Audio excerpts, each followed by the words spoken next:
Hello विद्यार्थियों, dear students, आपका बहुत बहुत स्वागत है।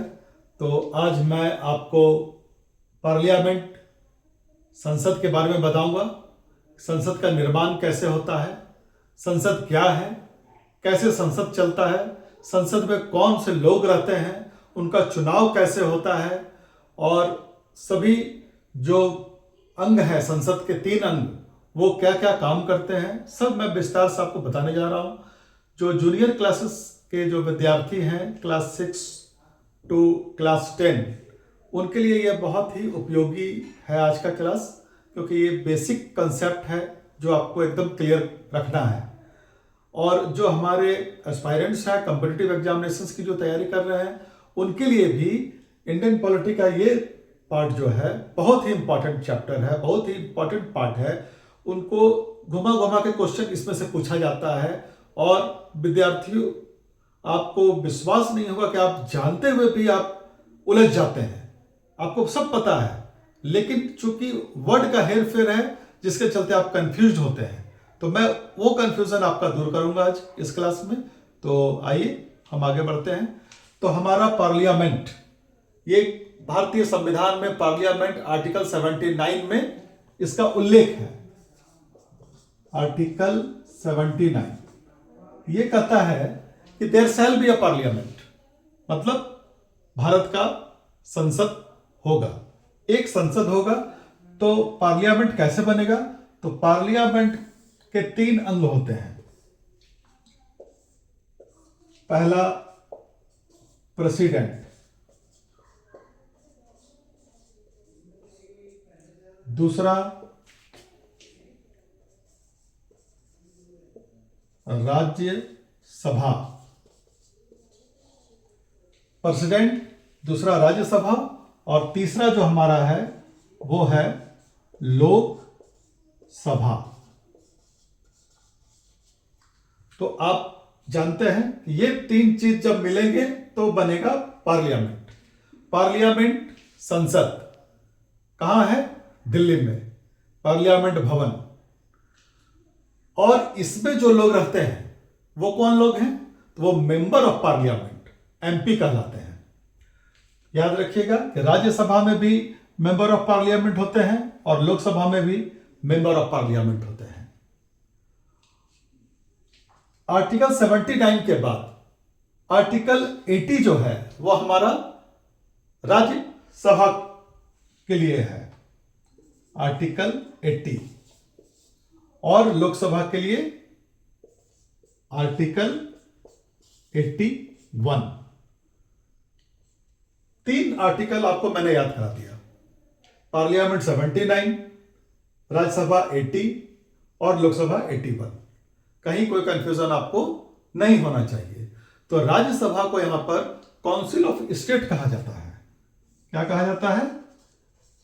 Council of state. और लोकसभा को क्या कहा जाता है? House of people.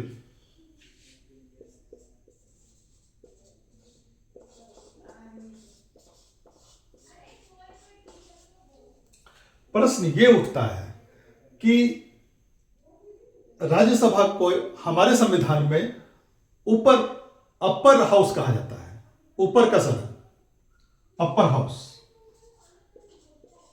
ऊपर का सदन। और लोकसभा को जस्ट अपोजिट, निम्न सदन कहते हैं।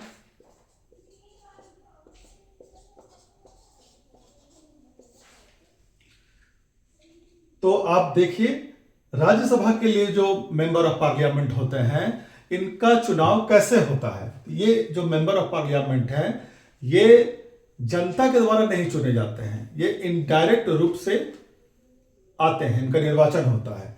जबकि लोकसभा में हम जो सांसद को चुनते हैं या विधायक को चुनते हैं तो जनता के द्वारा चुना जाता है, जनता वोट देती है, हम वोट देने जाते हैं, हमें कहा जाता है कि आप अपना मताधिकार का प्रयोग कीजिए।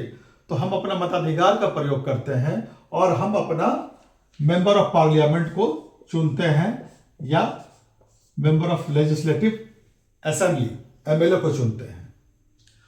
तो ये लोकसभा जनता के द्वारा डायरेक्ट चुना जाता है। इसका निर्वाचन जो है इलेक्टेड, आप मेंबर ऑफ पार्लियामेंट को इलेक्टेड जो है डायरेक्टली होता है यहाँ पे जनता के द्वारा। यहाँ पे डायरेक्टली नहीं होता है, यहाँ इनडायरेक्टली होता है। राज्यसभा के लिए इनडायरेक्टली होता है। और ये ऊपर का सदन, ये निम्न सदन। यहां तक आप लोग क्लियर हो गया कि राज्यसभा क्या है, लोकसभा क्या है। तो अब आता है कि इसके मेंबर जो है वो कितने हैं लोकसभा और राज्यसभा के लिए। तो यहां पे 250 हैं मेंबर्स। राज्यसभा में यह प्रश्न पूछा जाता है कि राज्यसभा में कितने मेंबर हैं, तो आपका उत्तर होगा 250। इसमें से इलेक्टेड कितने हैं, चुने कितने जाते हैं, निर्वाचित कितने होते हैं, तो निर्वाचित जो है वो है 238। तो आप पूछे कि 12 कहां गए, तो 12 हमारे प्रेसिडेंट महोदय को पावर है 12 मेंबर राज्यसभा के लिए नॉमिनेट करने का, मनोनीत करने का। तो ये 12 जो रहेंगे वो साहित्य, कला, विज्ञान,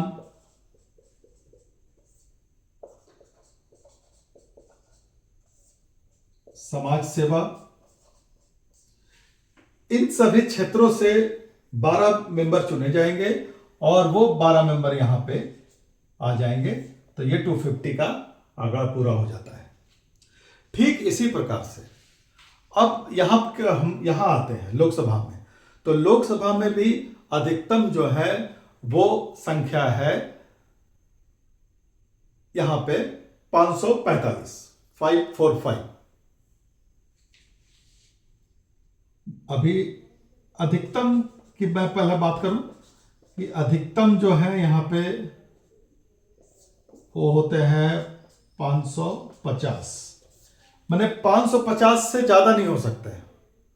ये मैक्सिमम लिमिट है 550। अगर आपसे प्रश्न ये पूछता है कि लोकसभा की अधिकतम संख्या क्या है, तो आपको 550 बताना है।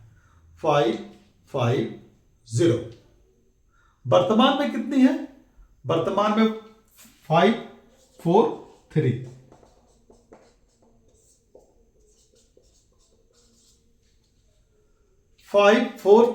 वर्तमान में ये आंकड़ा हमारे पास है। और इसमें से 2 पहले होते थे जो एंग्लो इंडियन होते थे, और उनका प्रेसिडेंट महोदय, हमारे राष्ट्रपति महोदय को अधिकार होता था कि 2 एंग्लो इंडियन मनोनीत करने का। लेकिन बाद में संविधान का संशोधन हुआ, 104वां 104th अमेंडमेंट में ये प्रोविजन को हटा दिया गया और 2 एंग्लो इंडियन को समाप्त कर दिया गया। अब यहां पे ऐसा कुछ नहीं है। तो प्रश्न अब ये उठता है कि इसमें राज्यों से कितना है और केंद्र शासित प्रदेश से कितना है। तो राज्यों से यहां 524 है।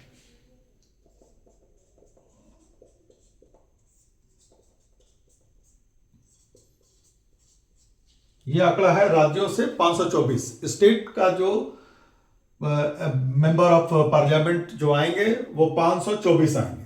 524 इलेक्ट होके आएंगे, निर्वाचित होके आएंगे। और हमारे केंद्र शासित प्रदेश से 19।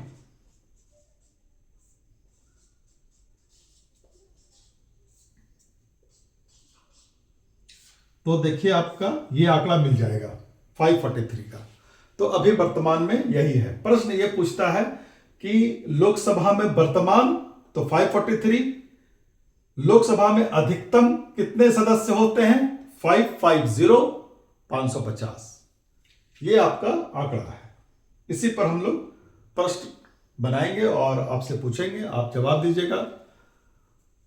ठीक इसी प्रकार से ऊपर का सदन 250, निर्वाचित जो है 238 और मनोनीत 12।